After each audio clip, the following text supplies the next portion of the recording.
Merci Monsieur le Président. Donc cet amendement vise à préciser que les réservistes de sécurité civile interviennent dans le cadre, sous l'autorité du commandant des opérations de secours, donc les sapeurs-pompiers, notamment dans les plans hors sec, donc notamment les événements majeurs. On constate parfois que les moyens interviennent chacun de leur côté. Je l'ai précisé durant ma DG. Je pense qu'il est nécessaire qu'il y ait cet échange d'informations entre le commandant des opérations de secours et les réservistes de la sécurité civile, tout en maintenant bien sûr l'échange avec l'autorité de gestion qui est le maire. Merci. Monsieur le rapporteur, votre avis?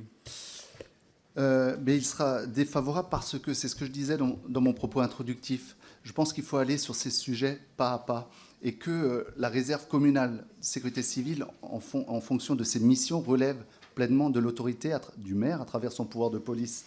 Et en fait, le placer sous l'autorité, je disais, du maire et en lien direct avec celui-ci, permet aussi une coordination directe par la commune et ne viendrait pas s'interposer, en tous les cas, sur la confusion des chaînes de commandement sur les autorités des services de secours. Donc je pense qu'il faut y aller étape par étape et qu'on puisse se graduer au fur et à mesure. Le principe de la réserve communale de sécurité civile, c'est qu'elle est placée sous l'autorité du maire. La fonction du maire, c'est qu'il est directeur des opérations de secours, comme peut l'être le préfet à certains moments, si évidemment le spectre de la mission dépasse la commune. Ça veut dire qu'en réalité, le patron, c'est le maire. Si on plaçait les réserves communales de sécurité civile sous une autre autorité d'emploi que sous celle du maire, évidemment, on ne serait plus dans le cadre d'une réserve communale de sécurité civile.